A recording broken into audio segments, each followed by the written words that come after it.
Mira, cuidado con pensar así, porque hay mucha gente que piensa así. Pecaste, la paga del pecado es la muerte. O sea, pecaste, Dios te va a castigar con la muerte. Eso no funciona así. Dios no castiga a nadie con la muerte. Dios no da la muerte a nadie, porque para que Dios te diera la muerte, Él tendría que tener muerte. Pero Dios es vida. ¿Y qué cosa es la vida? Ausencia de muerte. En Dios no hay muerte. Entonces nunca pienses que si te portas mal, Dios te va a quitar la vida, porque las cosas con Dios no trabajan de esa manera. Dios no puede darte la muerte por la sencilla razón de que Él es vida, Él no es muerte. ¿Cómo te va a dar lo que no tiene? Si hay algo que Dios no tiene, es muerte, porque Él es vida y la vida es la ausencia de muerte. Entonces, ¿por qué la paga del pecado es la muerte? Justamente porque Dios es vida y el pecado es separarse de Dios. Y si te separas de la vida, pues entras al territorio de la muerte. No es que Dios te va a matar, sino que tú voluntariamente entras al territorio de la muerte. Ahora vas a morir como resultado de la decisión que has tomado. Y no es una muerte instantánea. Es una muerte lenta, paulatina, todos los días vas muriendo, y llega un momento en que no quieres vivir más. La pregunta que les he hecho las otras noches es, ¿tú te das cuenta que estás aquí, en el territorio de la muerte? ¿Hay solución para ti o no? Claro que sí. ¿Viste la solución para estas 3 personas? Hay solución. Ellos estaban en el territorio de la muerte para divorciarse, hundido en las drogas y todo. ¿Hay solución? Claro que hay solución. ¿Cuál es la solución? Volver a Jesucristo. Volver a Jesucristo.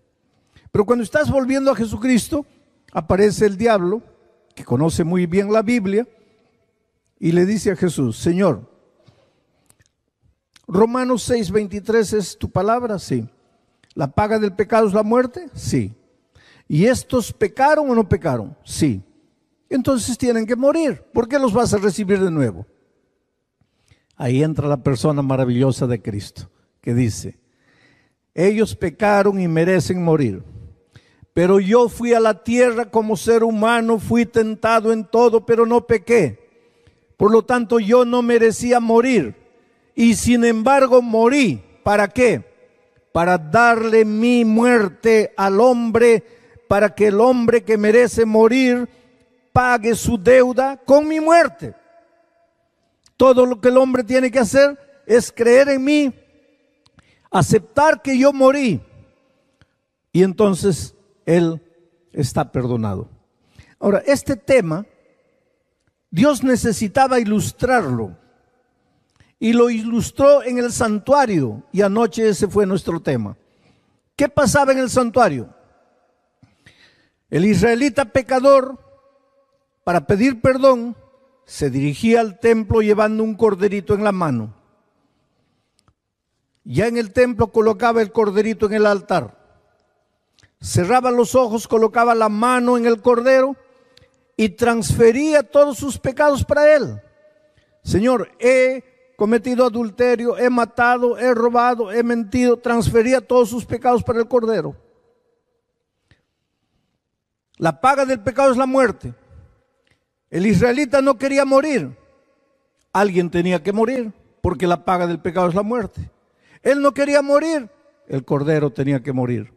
Pero en esos tiempos, quien le quitaba la vida al cordero no era el sacerdote, era el propio pecador. Tenía que agarrar el cuchillo, y eso era lo dramático. ¿Cómo le voy a quitar la vida a un inocente cordero que no hizo nada? Pero si no quiero quitarle la vida, tengo que morir yo. Pero si no quiero morir yo, tengo que quitarle la vida al cordero. Y si no tengo valor de hacerlo, tengo que morir yo. No tenía salida. Si hoy nosotros para pedir perdón tuviéramos que llevar un cordero y sacrificarlo, yo creo que pararíamos de pecar. Pero para nosotros es fácil. ¿Por qué? Porque nosotros decimos así, Cristo ya murió por mí en la cruz del Calvario. Y efectivamente, Cristo es el Cordero de Dios que quita el pecado del mundo. Ahora mira lo que dice Hebreos. Vamos a leer para entender esto. Dice así: y no por sangre de machos cabríos ni de becerros, sino por su propia sangre. Está hablando de Jesucristo. Jesús entró una vez para siempre en el lugar santísimo, habiendo obtenido eterna redención. Porque si la sangre de los toros y de los machos cabríos y las cenizas de la becerra rociadas a los inmundos santifican para la purificación de la carne, cuanto más la sangre de Cristo, el cual mediante el Espíritu eterno se ofreció a sí mismo sin mancha a Dios, limpiará vuestras conciencias de obras muertas para que sirváis al Dios vivo. O sea, ¿por qué estás caminando en el valle del dolor y de la muerte? De alguna manera estás sufriendo la consecuencia del pecado. Ahora, yo quiero que tú entiendas una cosa. No siempre cuando el dolor llega a tu vida es porque has pecado. Por favor, entiende esto. No siempre si sufres una pérdida de empleo es porque has pecado, porque estás en pecado. Si sufres un accidente de tránsito es porque has pecado. O si tu padre muere es porque has pecado. O si tu hijo muere es porque has pecado. No siempre. El otro día yo en Brasilia estaba dirigiendo mi carro, congestionamiento. Un hombre había chocado con otro hombre, con un carro, con otro carro. Y él salió. Y interesante la reacción de él, comenzó a darle puntapiés a su automóvil. Y había un poste al lado y se golpeaba la cabeza contra el poste. Y decía, yo soy el único culpable, yo soy el único culpable. Y todos pensaban, el único culpable porque chocó. Pero él decía, yo soy el único culpable porque estoy en pecado, estoy viviendo en pecado. Ahí está, él pensaba que el accidente había sucedido porque él estaba viviendo en pecado. Y hay mucha gente que piensa así. Se enfermó mi hijo, es mi culpa porque yo he pecado. Hubo un accidente, es mi culpa porque yo he pecado. Es posible que hayas pecado. Pero muchas veces el dolor llega no porque tú has pecado, sino simplemente porque infelizmente estamos en un mundo de dolor. Vivimos en un mundo de dolor, en un mundo manchado por el pecado, donde a veces tú no tienes culpa de nada. Y sin embargo, el dolor te llega. Y Jesucristo dijo, cuando cae la lluvia, cae sobre los malos y sobre los buenos. Y cuando el dolor llega, llega sobre los malos y sobre los buenos. ¿Y qué hago yo si he sido entrampado en la jaula del dolor y del sufrimiento? O atrapado. ¿Qué hago yo? Haz lo que el pajarito hace cuando el maldito cazador lo agarra, lo priva de la libertad y lo mete a una jaula. Ese pajarito que nació para volar, volar libre, ahora por manos de un hombre está prisionero de una jaula. ¿Qué hace el pajarito? Dime, ¿qué hace? ¿Pasa su vida maldiciendo la hora en que fue atrapado? No, canta, canta, canta, canta. Haz de tu dolor un himno. Porque así como estás, puedes hacer cosas que otros que están en mejores condiciones de ti, tal vez nunca hagan. Alaba el nombre de Dios. Y si solito tienes que llorar, pues arrodíllate solo y llora y dile, Dios mío, yo no te entiendo. No te entiendo por qué estoy así, no te entiendo por qué estoy sufriendo, no te entiendo por qué mi hijo murió, no te entiendo, pero te alabo porque eres mi Dios, aunque no te entiendo. Alaba el nombre de Dios y de repente, porque te digo una cosa, el dolor de este mundo puede aprisionar tu cuerpo. Las circunstancias de pecado que el mundo vive puede meter tu cuerpo en una jaula, pero nadie puede aprisionar tu alma. Nadie puede aprisionar tus sueños. Sigue soñando, sigue creyendo en la vida. Porque tú vales mucho más de lo que imaginas. Tú sigues valiendo mucho más de lo que imaginas. Pero queridos, vamos a volver al texto. ¿Por qué me sacaron el texto de ahí? ¿Qué dice el texto?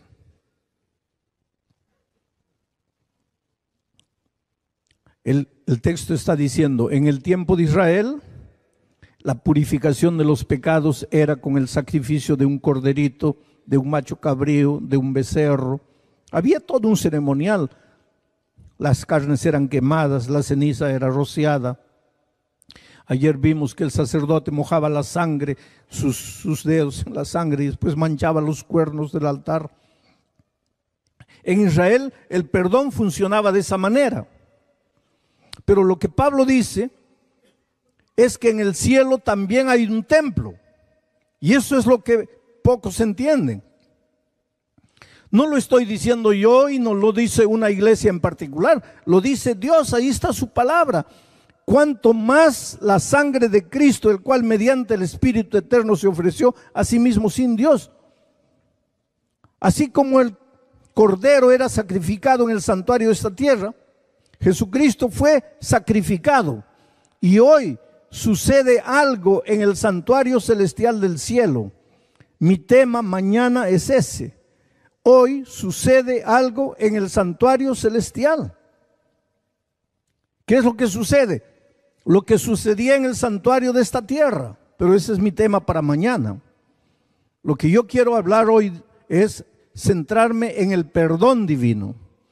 Vamos a abrir la Biblia en Isaías capítulo 53. 53, versículos 5 al 7. Mira lo que dice. Y este versículo está hablando del Señor Jesucristo. Es una profecía mesiánica. El propio Jesús, cuando estuvo en esta tierra, dijo que este versículo se refería a Él. Y dice, mas Él, ¿quién es Él? Jesucristo. Herido fue por nuestras rebeliones. Quien se rebeló contra el Padre no fue Jesucristo, fuimos nosotros. Pero Jesucristo fue herido por causa de nuestras rebeliones. Fue molido por nuestros pecados. El castigo de nuestra paz, o sea, el castigo que nosotros merecíamos, lo sufrió Él para que nosotros pudiéramos tener paz. Y por su llaga, por su herida, fuimos nosotros curados. Todos nosotros, todos, nos habíamos descarriado como ovejas. Cada cual se apartó por su camino. Pero Jehová cargó sobre Jesús el pecado de todos nosotros. Angustiado Jesús y afligido, no abrió su boca. Como cordero fue llevado al matadero, y como oveja delante de sus trasquiladores, enmudeció y no abrió su boca. ¿Qué descripción maravillosa!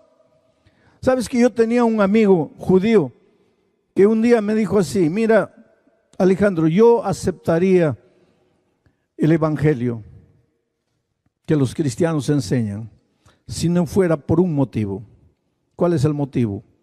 La interpretación que ustedes hacen de Isaías 53, para mí, me dijo él, es una interpretación inmoral.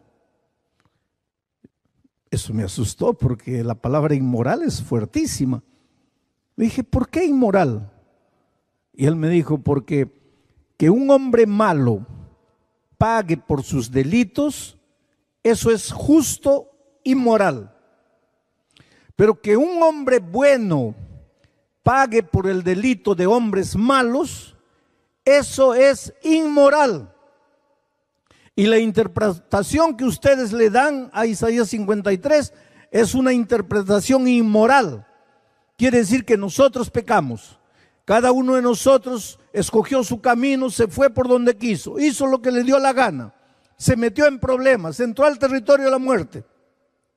Y ahora, para tener paz, tiene que morir un inocente que no hizo nada. Eso es inmoral. Sí, querido. Eso desde el punto de vista es inmoral. Pero ¿qué sería de nosotros si Cristo no hubiera hecho eso? ¿Dónde estaríamos nosotros? Tendríamos que morir en nuestro dolor, en nuestro sufrimiento, porque la paga del pecado es la muerte. Pero Jesucristo pagó. Ahora, y esta noche quiero que entiendas una cosa. Cuando el diablo viene a acusarte y a cobrarte porque has pecado, y cuando el diablo quiere mandarte sufrimiento, dolor y muerte porque has pecado, y cuando tú le presentas la sangre de Cristo, la muerte de Cristo, el sacrificio de Cristo como sustitución de tu delito, el diablo no tiene derecho de atormentarte, porque la paga del pecado es la muerte. No dice de quién, es la muerte. La Biblia dice, sin derramamiento de sangre no hay remisión de pecados. No dice la sangre de quién. Hubo pecado, tiene que haber muerte. Hubo pecado, tiene que derramarse la sangre. Pero la Biblia no dice la sangre de quién. Entonces, si el diablo está buscando una salida, si el diablo está buscando una oportunidad para agarrar a Jesucristo, no la encuentra. Porque hubo pecado, hubo muerte. No mueres tú, muere Cristo. No se derrama tu sangre, se derrama la sangre de Cristo. Pero tú estás limpio, estás perdonado. Ahora, esto es lo que tú tienes que creer. Nadie puede creer por ti. ¿Sabes por qué? Porque la culpa, querido, la culpa destruye la vida. Hay mucha gente que no prospera en la vida profesional porque la culpa en su inconsciente le dice, no mereces ser feliz, no mereces vencer, no mereces crecer. Y el inconsciente es tan poderoso que te lleva a una vida de fracaso, simplemente porque te sientes culpable. La culpa mata, la culpa paraliza, la culpa te hace hacer cosas que tú no imaginas, tonterías, te desesperas, te angustias, no puedes dormir, te sientes que no mereces. Y hay una cosa, para crecer en la vida, para conquistar cualquier cosa buena en la vida, lo primero que tienes que hacer es creer que puedes, pero la culpa te hace creer que no puedes. La culpa te hace creer que has nacido para vivir arrastrándote en la tierra, que ganando $8 por hora ya está bien, que teniendo donde dormir y con qué comer ya está bien. Pero Dios te ha creado para caminar sobre alturas insondables. En Isaías 58 dice, te haré cabalgar por las alturas de la tierra, te daré a comer la heredad de Jacob tu padre, porque la boca de Jehová lo ha hablado. Ahora piensa en esta pregunta, piensa en esta promesa. Primero dice así, la boca de Jehová lo ha hablado. No es la boca de Bullón, no es la boca de ningún ser humano, no es la boca de un pastor. La boca de Jehová lo ha hablado. ¿Y qué es lo que ha hablado la boca de Jehová? Te haré cabalgar por las alturas de la tierra. ¿Quiénes cabalgaban por las alturas de la tierra en aquellos tiempos? Los comandantes de los ejércitos victoriosos. ¿Y qué es lo que Jesús te está diciendo cuando dice, te haré cabalgar por las alturas de la tierra? Te está diciendo, te haré victorioso. Serás como un comandante de ejército victorioso. ¿Victorioso delante de qué? De las fuerzas del enemigo, de tus enemigos, de tus detractores, de los que te quieren mal. Tú, en medio de todas las dificultades de la vida, estés como estés, cabalgarás por las alturas de la tierra. Y te daré a comer la heredad de Jacob tu padre. ¿Qué cosa es la heredad de Jacob tu padre? ¿Te acuerdas cuando Israel llegó a los límites de la tierra y Moisés mandó 2 espías para ver cómo era la tierra? Y los espías volvieron trayendo el informe, pero ¿qué traían? Traían frutas. 2 hombres fuertes para cargar un racimo de plátanos. Imagínense de qué tamaño eran esos plátanos. Hombres poderosos cargando racimos de uvas. Imagínense el tamaño de las uvas. y las cosas no han cambiado, porque mi esposa y yo una vez estábamos en Jericó, llegamos a las 5 de la tarde, había un puesto de frutas, vendían toronjas, naranjas, y vi unas cosas rojas enormes que parecían unos tomates gigantescos, y me acerqué para ver qué es eso, y eran morangos, eran fresas, strawberries, pero jamás en mi vida vi una fresa de aquel tamañote así. Y me acerqué para ver y le pregunté al vendedor, ¿son fresas? Me dice, sí, pero de ese tamaño. Y el vendedor me dice, ¿dónde usted cree que está? Está en la tierra prometida, está en Jericó. Aquí las frutas continúan siendo grandes. Años después de pecado y todo, la tierra en esos lugares es productiva, fructífera, y mira que es desierto, y Dios les ha dado sabiduría para irrigar esa tierra y hacer producir esa tierra. Entonces, cuando Dios dice así, te daré a comer la heredad de Jacob tu padre, ¿qué heredad de Jacob tu padre? ¿Qué es lo que Dios le había prometido a Jacob? La tierra prometida, Canaán, Jericó, toda esa tierra. Tierra donde fluye leche y miel. Y ahora la promesa es, te haré comer la heredad de Jacob, tu padre. ¿Qué te está diciendo Dios? ¿Cuál es la promesa hoy para ti? Tu heladera, tu refrigerador estará siempre lleno. No te faltará pan, no te faltará tortilla, no te faltará lechuga, tomate, tendrás. Te haré cabalgar por las alturas de la tierra y te daré a comer la heredad de Jacob, tu padre. Pero ahí viene el pecado. ¿Y qué hace el pecado en tu vida? No. Eso es para los buenos. Eso es para los santos. Eso es para los que se portan bien. Pero tú mira tu vida. Eres un pobre, miserable pecador. ¿Qué mereces? ¿Tú mereces caminar por las alturas de la tierra? No. ¿Tú mereces comer la heredad de Jacob, tu padre? No. ¿Qué es lo que mereces tú? Ganar $7 por hora y ya está bien, no te quejes. Tranquilo. Y hay mucha gente que camina en la vida así, arrastrándose. ¿Por qué? Porque el complejo de culpa lo va matando, lo va matando, lo va matando. La culpa paraliza. ¿Sabes? Yo una vez en Minas Gerais, en Brasil, visité una iglesia donde estaban dándole a una señora una recompensa bonita, porque ese año solo ella había llevado a los pies de Jesucristo 30 personas. Ella solita, una misionera extraordinaria, y la iglesia le estaba dando un premio por ser una misionera dedicada. Algunos años después yo regresé a la misma ciudad, prediqué en la misma iglesia, me acordé de esa hermana. Pregunté al pastor, ¿se acuerdan de esa hermana misionera que todos los años traía personas para Cristo? Ah, me dice, sí, pero la pobre no puede andar. Está en una silla de ruedas, no se mueve. ¿Qué es lo que le pasó? Nadie sabe. ¿Pero cómo? ¿Sufrió algún accidente? No. Simplemente un día se le fue paralizando la mano, después se le paralizaron las piernas. El esposo hacendado, tiene mucho dinero, la ha llevado a Alemania, la ha llevado a Estados Unidos, ha consultado con toda la gente ahí, los mejores médicos. Nadie entiende, y un médico dice que su problema es emocional, que su mente está matando su cuerpo, y ahí está paralítica completamente, y realmente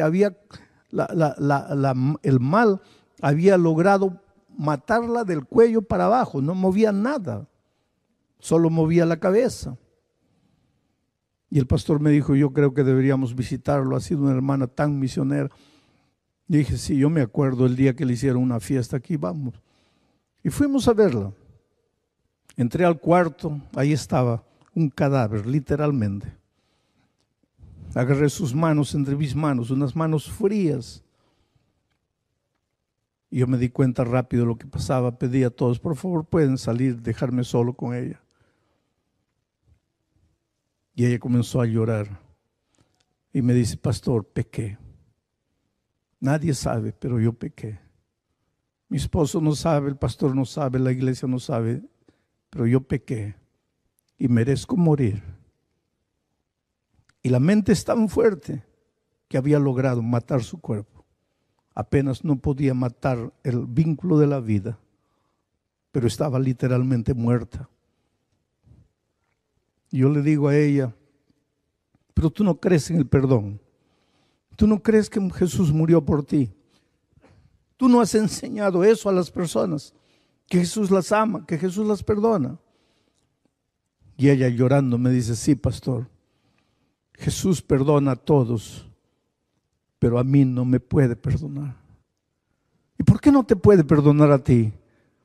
Porque mi pecado no fue un pecado así, decir que yo estaba caminando y me tropecé, no. Mi pecado fue consciente, frío. Yo sabía lo que estaba haciendo. Yo no pequé de casualidad, yo pequé calculando que iba a pecar. Y Dios no me puede perdonar. Para mí no hay perdón. Yo le digo, ¿tú crees en lo que yo predico? ¿Tú crees en la palabra de Dios? Si yo te leo un versículo, tú vas a creer.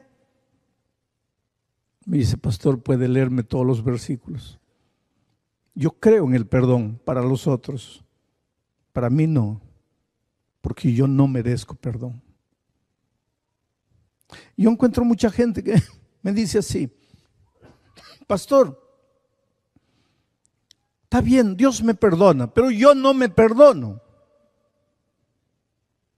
Ahora yo te hago una pregunta con todo respeto. Tú no te perdonas. Entonces dime, ¿quién eres tú para no perdonarte? ¿Tú moriste por ti en la cruz? ¿A ti te azotaron? ¿A ti te escupieron en la cara? ¿A ti te maltrataron? ¿A ti te clavaron las manos en la cruz? ¿Tu sangre fue derramada? Entonces, ¿qué derecho tienes tú de decir no me perdono? Porque el único que podría decirte no te perdono es aquel que murió por ti. ¿Tú moriste por ti? No. Entonces, ¿qué derecho tienes de decir no me perdono? En el nombre de Jesucristo, levántate, toma tu lecho y anda. En el nombre de Jesucristo, acepta el perdón, cree en el perdón maravilloso. Yo estaba saliendo después de predicar un sermón como este de un estadio y una señora corrió atrás de mí y me dice, pastor, no sé cómo agradecerle su predicación esta noche. Cuando yo tenía 16 años quedé embarazada. Mi padre no supo, mi madre no supo, mis hermanos, ni siquiera mi enamorado, mi novio, supo. Yo me fui a otra ciudad diciendo que visitaba a una tía, provoqué un aborto y volví. Y pasaron los años, nadie supo nada. Algunos años después me casé con el que ahora es mi esposo, un hombre bueno. Tengo 3 hijos. Ya pasaron 30 años, pastor. Pero en las noches no puedo dormir. Tengo pesadillas horribles. Sueño que un niño sin rostro me mira y dice así, mamita, no me mates, no me mates. Me despierto desesperada. Tengo miedo de que mi esposo descubra mis pesadillas y descubra mi pasado. A veces despierto con pesadillas porque estoy entrando al baño y veo en el baño escrito con lápiz labial, asesina. Otras veces me despierto, mis manos están manchadas de sangre, una criatura muriendo ensangrentada, yo la maté. 30 años, pastor, cargando el peso del dolor, el peso de la culpa. ¿Cuántas veces mi esposo ya quiso divorciarse de mí porque no soy capaz de hacerlo feliz? Porque vivo cargando el dolor interior, en silencio, sin saber a quién contar, sin saber qué hacer. Hasta esta noche, pastor. Y no sé cómo agradecerle. Porque esta noche entiendo que Jesucristo ya pagó por mis pecados. Que yo no tengo que seguir sufriendo. Oh, pastor, estoy libre. Después de 30 años estoy libre. Y eso es lo que te quiero decir esta noche. En el nombre de Jesucristo estás libre. Y voy a levantar la palabra de Dios para que no creas que es mi palabra. estás libre. ¿Has pecado? Pues estás perdonado. Yo no te condeno, dice Jesús. Vete, pero no peques más. Entrégame tu corazón. Camina conmigo. Yo te voy a llevar a pastos verdes y aguas tranquilas. Hace algunos años atrás, yo estaba predicando en el Estadio Nacional de Lima. 45,000 personas llenaban todas las noches el estadio. Eran los tiempos del presidente Fujimori, que hoy está preso. Eran los tiempos de ese movimiento guerrillero terrible llamado el Sendero Luminoso. Una noche se acercó de mí un hombre con una boina negra, una bufanda, era mes de junio, mucho frío, lentes oscuros en medio de la noche. Y me dice: pastor, yo soy uno de los guerrilleros del Sendero Luminoso. Pensé que estaba jugando, porque si fuera un guerrillero de verdad, ¿por qué tenía que decirme que era guerrillero? Ellos viven escondidos. Pero él dice: mire, yo no vine aquí para escuchar el evangelio. Yo vine aquí porque nosotros estamos presentes en todas las reuniones públicas. Yo vine aquí amando de mi grupo, cumpliendo un deber. Nosotros estamos donde hay gente. Le dije: oye, cuidado con querer hacer alguna cosa aquí. Aquí somos cristianos, estamos estudiando la palabra de Dios, no le hacemos mal a nadie. Me dice: no, pastor, no tenga miedo, yo no voy a hacer nada. Yo vine para hablar con usted por lo siguiente. He matado mucha gente, porque este movimiento era tan salvaje y terrible, ¿sabes? Entraban a un pequeño caserío en el interior del país, mataban hombres, mujeres, niños, mataban a todo el mundo. ¿Para qué? Para que cuando llegaran al siguiente pueblo ya nadie les opusiera resistencia, de miedo, porque habían escuchado lo que sucedió aquí. Pero ellos mataron miles y miles de personas inocentes, sin culpa. Yo le dije: pero ¿por qué hacen una cosa de esas? Y él dice: porque esta sociedad está podrida. Hay que destruir esta sociedad para construir una nueva sociedad. Pero me dijo: anoche yo estuve aquí y anoche entendí que toda la sangre que tiene que ser derramada para construir un nuevo hombre ya fue derramada en la cruz del Calvario. Pero ¿qué quieres que haga ahora con mis manos manchadas de sangre? ¿Qué quieres que haga con mis noches de pesadilla en que gente inocente arrodillada me pide que no la mate? ¿Qué quieres que haga con mi historia? Yo merezco morir. Para mí no hay perdón. Yo no sé lo que has hecho en tu vida, querido. Yo no sé a dónde te has ido. Yo no sé cuán bajo has caído. Yo te puedo ver esta noche, pero ver tu rostro, ver tu cuerpo. Yo no puedo ver el fondo de tu corazón. Yo no conozco tu historia. Tal vez tú esta noche, como aquel guerrillero, te preguntes: sí, yo no he matado a nadie, pero yo no merezco vivir. Lo que he hecho en la vida de personas inocentes no es justo. Yo merezco morir. Y yo te digo: sí, tú y yo merecemos morir. La paga del pecado es la muerte. No tenemos derecho a la vida. Pero Dios te ama tanto que dejó todo, el Señor Jesucristo, ahí en el cielo, y vino a morir la muerte de un delincuente, y clavado en la cruz murió en silencio. Podía reclamar un solo pensamiento, podía aniquilar a todos los que se estaban burlando de él, pero murió la muerte de cruz porque te amó. Entonces, en tus horas de soledad, cuando no puedes dormir, cuando piensas que estás perdido, que se acabó todo para ti, que no mereces, Mira la cruz del Calvario y ve un Jesús que te ama, que te ama y que te ama y que te amará hasta la muerte. ¿Qué harás por Él?